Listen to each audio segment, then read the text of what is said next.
welcome. I'm really excited to talk to you guys today. We're going to talk about Jakarta. We're also going to talk about Jakarta Portlet. We're going to talk about Jakarta Faces Bridge. We're going to talk about PortletMVC4Spring, and we're going to talk about other things. A lot of things, sorry. Really, what we're just talking about is Jakarta is coming. Sounds like a lot. Now, when I say that, I know a lot of people feel like this, right? I know Dave Nebinger, who just presented, felt like this when I told him about this. I was not excited, a little scared. What does this mean for you? What does this mean for your deployments? What does this mean for LifeRay? But code migrations are fun, right, guys? You guys love them. They're so much fun. I'm going to convince you they're fun. But really, the question is, why are you doing this to me? This is the question I'm always getting. Why? Why are we doing this? Making my life harder for nothing. Well, as LifeRay's been evolving and looking at our technical stack, we decided to upgrade and move to a new home. What I mean by that is a new Java home, right? So this last year, we've seen this, over the last couple of years, we've seen this evolution of being a Java 8 system to a Java 17 and Java 21 system that we've upgraded to. And as we were looking around at our new home, our new Java home, we thought maybe we should upgrade the furniture a little bit. Some of the stuff's getting old, it's been there forever, it's starting to fall apart. And really what I'm talking about is Java EE. Okay, but really why? Why would we do that? Again, it's a lot of work. The reality is the industry's moving. It's not just us. This isn't a LifeRay thing, this isn't a LifeRay problem, this is a problem across the Java world. So particular pain points we noticed was that JBoss 7.4 went end of life from Red Hat. And a lot of if you guys have any clients who are on JBoss, they're probably asking, well, what do I do? JBoss is going end of life. JBoss 8's out. Can I just use that? And the answer is no, you can't use it because it's on Jakarta. There's also just increasing costs and security risk of managing all your end-of-life libraries that are on Java X. Java EE is not evolving anymore. And cloud deployments are becoming the standard across the industry. Okay, but why? Okay, cool. Let's do a little history lesson on kind of why this is kind of complicated. So, back in the ancient days of the 2010s, the late 2010s to be specific, this is before COVID. I don't know if you guys remember those eras, but there was an era before COVID, and there was some stuff going on. Particularly, there was a battle going on between Oracle and Eclipse. So, Oracle said, hey, Eclipse, you guys want the Java framework to evolve and the enterprise framework to evolve. You guys can have it. It's yours now. You guys are going to take over, and it'll be all good. Except they couldn't agree on the naming. So, all the Java EE packages are named Java X, and Oracle is like, you can't have the Java name. And Eclipse is like, but please, can we have the Java name? And they said no. And that happened over about 2 years. They were negotiating this, and they decided we can't do it. We couldn't come to an agreement. They could not get along. Thus, we have to rename the packages, which is what happened. So I want to convince you that this sounds a lot worse than it is. So what this really is, it's a major version update with some annoying package renames. That's what happened. So Java EE 8 is the one you guys are familiar with, the one that we're on in LifeRay. And we're moving basically to Java EE 10, but we had to rename it because of the battle that happened in the ancient times. And the reality is we cannot stay on Java EE forever. It's end of life. It's not evolving. It's not doing us any good. It's just not ready for the world we're living in. And that's really what's going on. So we had to do this at some point. We saw that a lot of our competitors, not competitors, that's the wrong word. A lot of our vendors, the ones that supply the libraries and dependencies that we use, they're all moving to Jakarta. A lot of the Java world is just moving because, again, we can't just stay here forever, even though we kind of want to, because it's a lot of work to move.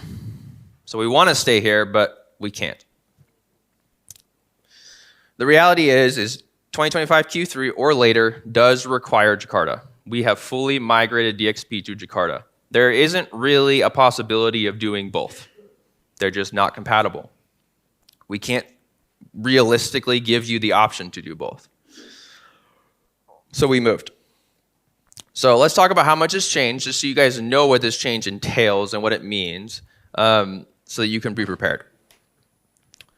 So here's a quick little chart that shows you the kind of list of things that have changed with our move that impact your LifeRay deployments. So obviously the package names have changed from JavaX to Jakarta. The APIs changed from 8 to 10, which includes the Jakarta change. The Portlet specification, LifeRay is built upon Portlet. We've moved from Portlet 3.0 to Portlet 4.0, which is brand new. And that's actually just basically Portlet 3.0 moved to Jakarta. There isn't any other changes. PortletMVC4Spring, we have updated that to use Spring 6, which is the Jakarta version of Spring. Java server faces will need to update to JSF 4.0 and to match the faces 4.0 coming from the Jakarta packaging. And then your app servers will also need a major version upgrade. We'll talk about that. So this is just a summary. We'll break down exactly what each of these means. So again, the packages, JavaX to Jakarta rename. There are some exceptions which confused me for a while. I was like, what? So what's going on is there's some native Java SE libraries that are still called JavaX, just to make this more confusing. It's only a few of them. All the tooling that we provide and that you will have access to will kind of help you navigate some of those weird cases. JavaX XML is still on JavaX, JavaX SQL is still on JavaX. But the majority, almost everything else, is on Jakarta, has moved to Jakarta. Portlet 4.0, we took a look at this because Portlet's on JavaX, and we actually worked with Eclipse to come up with the new Portlet spec, which is going to be Portlet 4.0. Here's the page on the Eclipse repo. It's actually going to be part of like the Jakarta project, not as like a main part of the Jakarta project, but it's all under that umbrella. So we're making sure this is like fitting in with what Eclipse is doing. So this, the new Portlet release on Jakarta, it includes the API, the specification, and the TCK tests. That's migrated from Apache Pluto where it was stored, and actually we just put it right into Eclipse's repository alongside the rest of the Jakarta code. The official specification is expected to be released in Q1, and LifeRay 2025 Q3 is released with a preview version of this specification. Now, no changes are expected, and this is fully passing all the TCK tests. But and also, LifeRay basically owns this now. We're maintaining it. We're the ones who put this there. We're the ones going to be evolving the code if anything changes. So LifeRay is really the place where anything is going to work if it's going to work. Let's talk about Spring. A lot of people have been asking about this. So LifeRay offers the PortletMVC4Spring framework. So this is a fork of the original Portlet framework from Spring that they got rid of. So they got rid of it, and it didn't show up again in Spring 5. So they got rid of it. But then LifeRay adopted it, took it as our own, and we released PortletMVC4Spring, which was based on Spring 5. What we've done is with the release of our Jakarta release, we've updated this to Spring Framework 6.2. So you have access to be able to migrate any of your portlets that are built off this framework to the new version of Spring and the new version of LifeRay. LifeRay faces. This is an interesting one. So if you guys pay attention to the release notes, last year we actually deprecated LifeRay faces. We were taking a look at what we support as we thought about moving to Jakarta, and we thought maybe it's time to just deprecate faces. But it's coming back. I want you guys to know that this is a direct result of your feedback. We deprecated it, and then we got lots of people talking to us about, hey, why are you deprecating this? We're using this. We have customers who need this. Don't deprecate it, please. And so we said, okay, so give us your feedback. It's really, really valuable. It influences what we do. This is a bridge between the Portlet spec, and especially the new Portlet spec, and the new Java server faces. So it'll be 4.0 and 4.0. They line up nicely. Eclipse is targeting to release the new bridge in Q3 next year, But again, Liferay will have a preview release because we own it and we're developing this anyway. So we'll have a preview release alongside our 2026 Q1 release, which is our big LTS release that comes with Jakarta that you're looking forward to. So I have the links here. You guys can get the slides to see more information about these specifications and code. Last thing, let's talk about our application servers. So the Java EE application servers that you guys are currently using are no longer compatible with Liferay DXP, and it's not Liferay's fault. It's because they're not compatible with Jakarta. However, all the major vendors, again, are moving. So Tomcat 10.1 is on Jakarta. JBoss EAP 8.0 is on Jakarta. I hope your JBoss clients will be happy about that. We're also going to be releasing WebLogic 15.1 support. That won't come out until 2026 Q1, but that'll be when most people are migrating anyway. This just came out a month ago, so we're kind of getting that ready for you guys. And then Liferay Docker images have been on Tomcat 10.1 since 2025 Q3. So if you're using any of our Docker images natively, you're automatically going to get this upgrade. I just wanted to mention that like all this stuff I'm talking about, if you're on SaaS, you don't even need to think about this because it's not going to impact you at all. You're going to get the new images. We're going to upgrade for you. And you're not deploying custom portlets, so you don't need to worry about changing the code. Client extensions, you're good. You don't need to worry about any of this. So if that's you, it's cool. You can stop listening now, it's fine. But here's what I do want to share with you guys that I think would be interesting, is how we did this for ourselves. So how did Liferay go from JavaX to Jakarta? We have a giant code base, hundreds of modules, OSGI modules, the ones everyone loves, and we had to do this migration. So this is the git diff on the pull request for this migration of Liferay's code base. That's how many changes were added and removed for Jakarta. We did one pull request.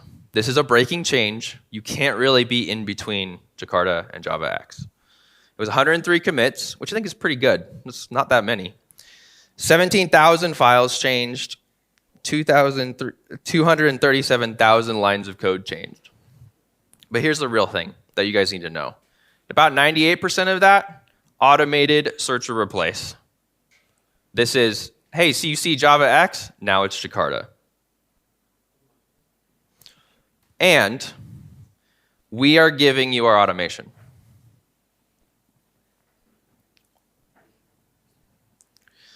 We built a tool that just takes our automation and gives it to you in Workspace.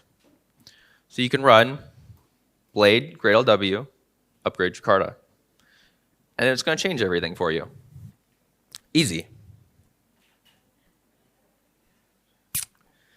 Built into Workspace, in place, automatic search and replace for all your custom code.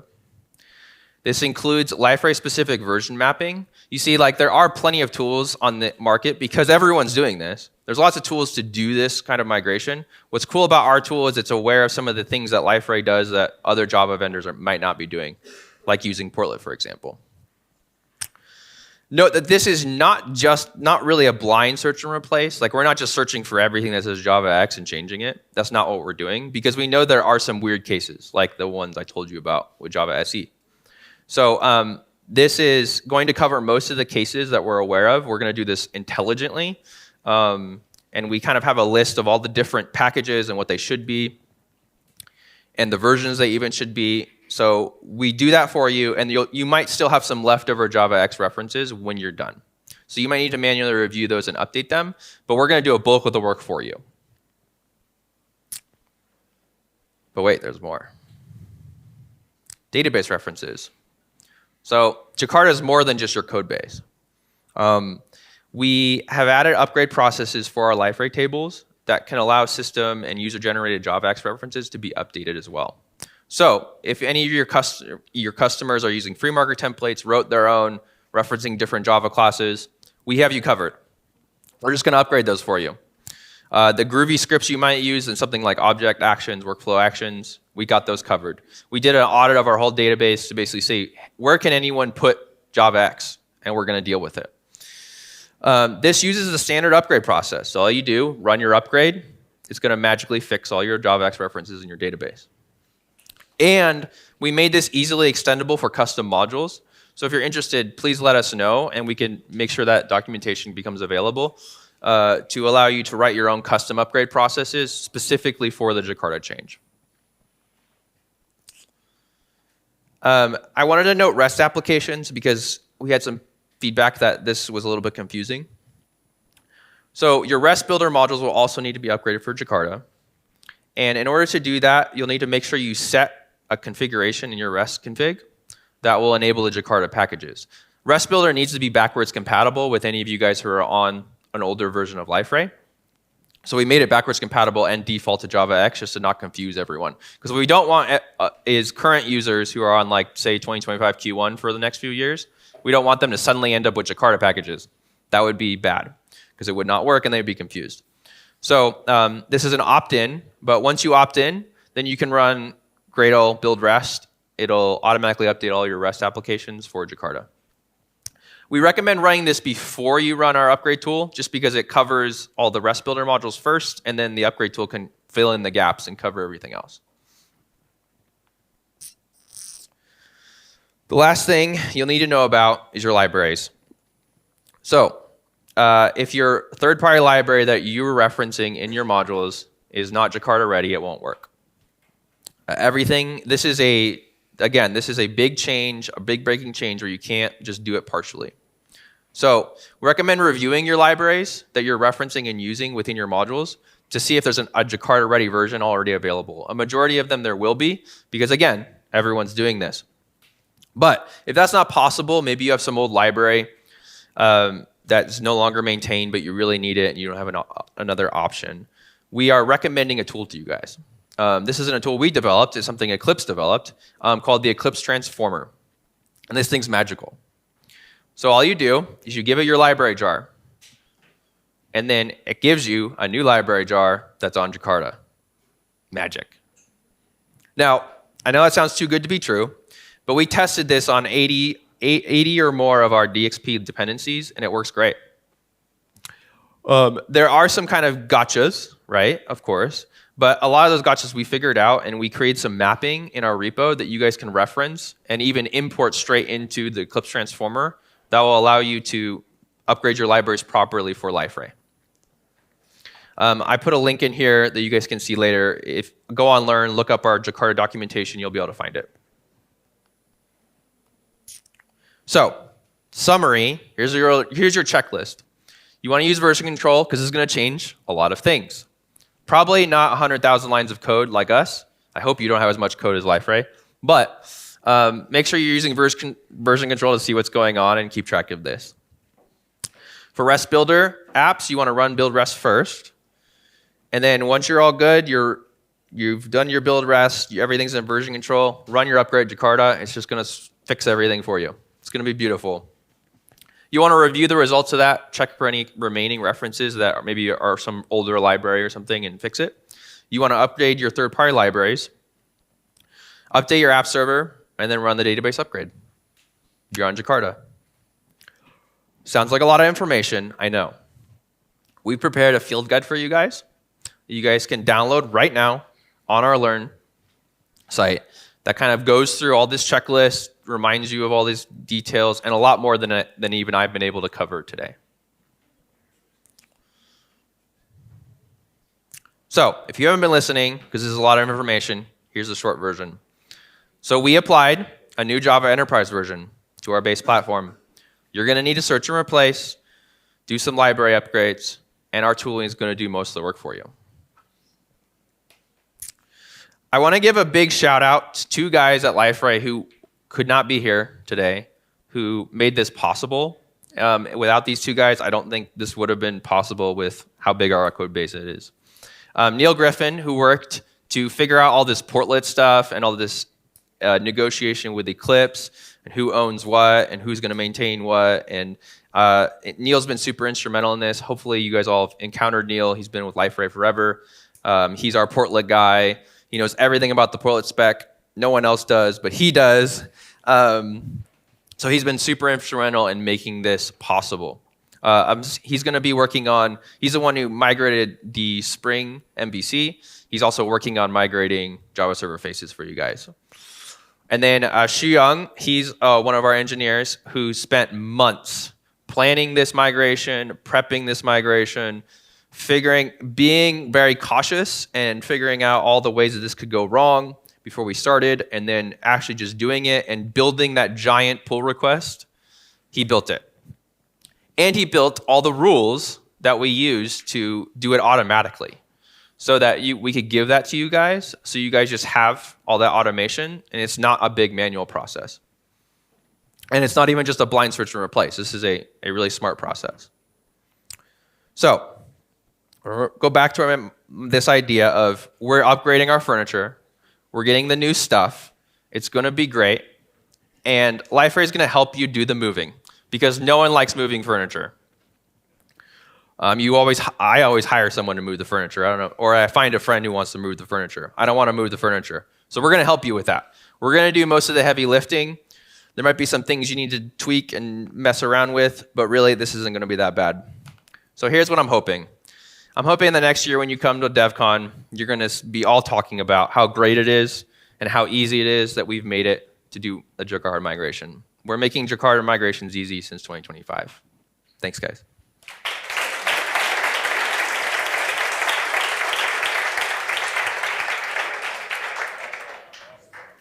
How much time do I have? I have 10 minutes? Oh, great. Anyone have questions? Yeah. This command has a run mode, like the upgrade process, one that mode that you can launch with no actions. Not affected. Go ahead.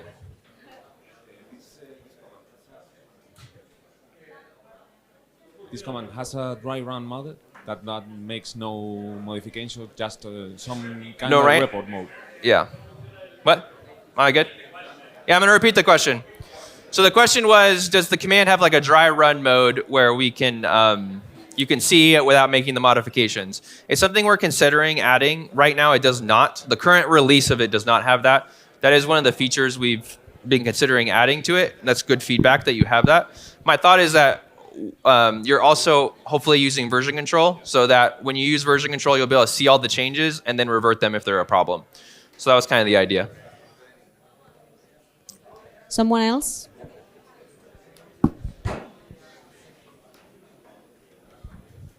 Hello, I have a question. Nice talk.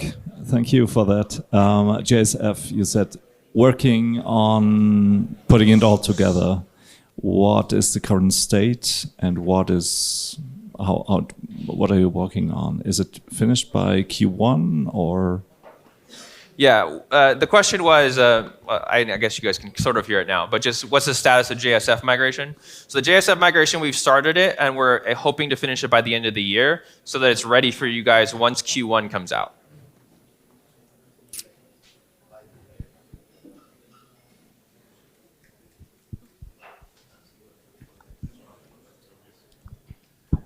Hi, thanks for presentation. You said that REST builder should be run first. Mm-hmm. How about the service builder? Does it need or? So all the code that service builder generates, none of that has JavaX references. So you don't really need to worry about service builder. We didn't change anything for service builder. Didn't need to. Obviously, if you have any custom classes that you've added on top of service builder, those will need to be updated. But those will probably be covered by the tool. So service builder itself doesn't make any of these changes. Okay, thanks. Mm-hmm. Little question, if you have a Portlet 2 standard Portlet there, and how that works, that migration? So for Portlet 2, we actually are using mostly Portlet 2 mapping within Liferay itself. So I'm pretty sure, and I'll need to double check on this, but I think you can just keep referencing some of the Portlet 2 mappings, and it'll still work with Portlet 4. Okay, and one more question. Yeah.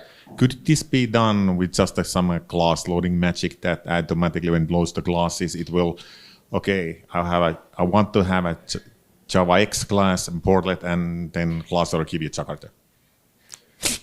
If I understand your question correctly, yeah. It's something we explored, which is like having this automatically done like at runtime. Yeah. Yeah, we actually figured out a way to do it. But we realized that it wasn't actually that beneficial because it causes some issues starting up and booting up and making that much slower. And we really want you guys to just do the migration. So we did explore kind of methods to just auto convert at runtime with even the portal. I'm actually thinking like you have a class loading. There's class loading basically. I'm not sure if it's possible, but the class loader asks the Javax class there, and then you actually then return Jakarta class. Yeah, that's what we did. Okay, we actually played around with doing that inside of LifeRay. Oh, okay. Yeah. Cool. So theoretically you could do it, but we decided not to pursue that further. All right, I'm out of time. Thank you all. Please find me if you have any questions.